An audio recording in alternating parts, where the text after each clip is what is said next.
Selamat pagi, Kak. Nah, selamat pagi. Sebelumnya, izinkan saya untuk memperkenalkan diri. Saya Salsabila, mahasiswi dari Universitas Negeri Makassar, Prodi Bisnis Digital. Dengan kakak siapa? Anduki Febriadi. Maksud kedatangan saya ke sini ingin mewawancarai kakak selaku pemilik usaha Triple 8 mengenai poin-poin fungsi manajemen. Dari usaha yang kakak dirikan selama ini, apakah sudah ada target yang direncanakan ke depannya untuk lebih mengembangkan usaha ini? Kalau target kita sudah merencanakan, bahkan sebelum belum mulai ini, kita sudah memikirkan hal-hal apa saja yang akan kita tambah dalam perusahaan kami ini.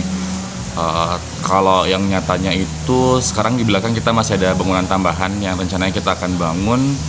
Karena kita lihat juga dari dari antusiasnya warga di sini yang berkunjung di sini, ada yang minta tambahan kamar, misalkan contoh seperti itu, ada minta fasilitas yang lain. Jadi makanya rencananya kita akan bangun lagi dan memperluas wilayah kita sebagai sebagai tambahan juga untuk perkembangan kedepannya nanti.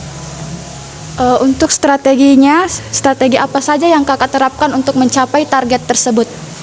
Kalau mengenai strategi, yang pastinya kita lihat dulu situasinya seperti apa yang diinginkan dari pengunjung, apa yang banyak diminta oleh pengunjung, makanya hal-hal itu yang kita kumpulkan dan kemudian kita mulai kembangkan. Kalau masalah strategi, yang pastinya kita akan selalu berusaha untuk wujudkan apa yang diinginkan. Selama itu sesuai dengan kemampuan perusahaan kami, kita akan wujudkan sesuai keinginan para pengunjung. Dalam menjalankan usaha ini tentunya kakak sudah mengatur sumber daya manusia dan sumber daya fisik yang dimiliki agar bisa menjalankan rencana-rencana yang sudah diputuskan untuk mencapai tujuan yang diinginkan. Tugas apa saja yang harus dikerjakan? Kalau masalah tugas, kita ada beberapa departemen, contohnya server, waiters, ada barista, ada kitchen, ada reception, karena kita ada kotex dan cafe. Jadi ada beberapa departemen yang kita butuhkan seperti cleaning service misalkan. Jadi ada beberapa departemen yang beda-beda maksudnya. Jadi kalau departemennya beda-beda, otomatis kita cari sesuai dengan ini kemampuannya. Bagaimana kakak mengelompokkan tugas-tugas tersebut? Kalau mengelompokkan, pastinya awalnya kita tanya dulu ke orangnya langsung seperti apa, minatnya dia seperti apa, backgroundnya dia seperti apa. Kalau memang dia sesuai dengan kriteria yang kita cari, makanya kita akan kelompokkan ke hal-hal tersebut. Misalkan contohnya biasakan di sini ada anak-anak SMK perhotelan, kita lihat dulu backgroundnya dia seperti apa, dia cocoknya di mana, terus kita masukkan ke departemen yang sesuai dengan kemampuan dia. Siapa saja yang akan melakukannya, Kak? Yang melakukannya pasti mereka sendiri, tapi nanti dibantu sama supervisor. Kita ada supervisor, jadi tiap departemen itu ada supervisor. Jadi mereka yang akan menjalankan tugas sembari akan dibantu dan dibimbing sama supervisor mereka masing-masing. Dan siapa yang akan bertanggung jawab terhadap tugas tersebut? Mengenai tanggung jawab pasti mereka sendiri, karena kita sudah membagi job mereka masing-masing. Otomatis mereka harus bertanggung jawab dengan pekerjaan apa yang mereka pegang, dan seperti yang tadi, tetap dalam pantauan kita, tetap dalam pantauan pengawasan dari supervisor masing-masing. Dalam setiap hari, apakah kakak memberikan penjelasan secara rutin tentang pekerjaan yang akan dilaksanakan? Untuk tiap harinya kita adakan briefing, jadi ada briefing pagi sama briefing malam. Jadi tiap pagi kita akan memberi evaluasi ke karyawan semua mengenai hal-hal apa yang mesti mereka benahi setiap harinya, hal-hal apa yang mereka harus terapkan tiap harinya. Jadi kita tiap hari harus dan wajib melakukan briefing sebelum mulai bekerja dan setelah selesai bekerja. Motivasi apa saja yang kakak berikan kepada pekerja supaya bisa bekerja secara efisien dan efektif?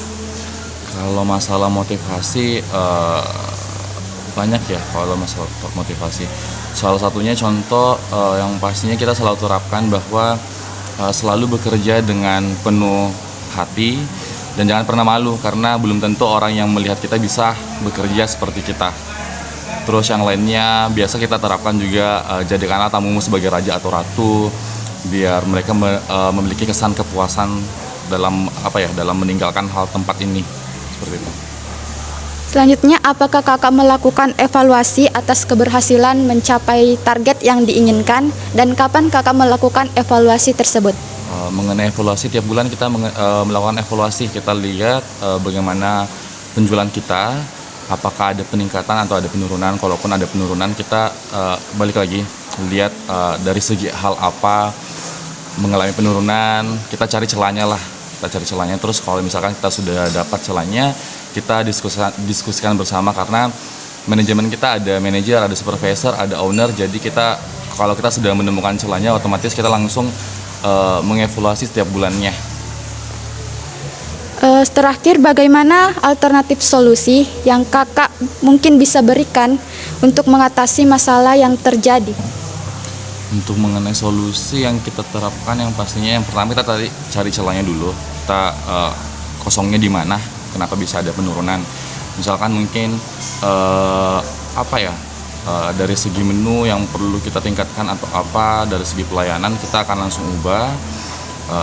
Kalaupun sudah dicoba dan hasilnya tetap saja seperti itu, kita cari lagi celah utamanya di mana yang bisa kita perbaiki, mungkin dengan cara kita melakukan perubahan di tempat kita sehingga bisa menarik pengunjung lagi gitu.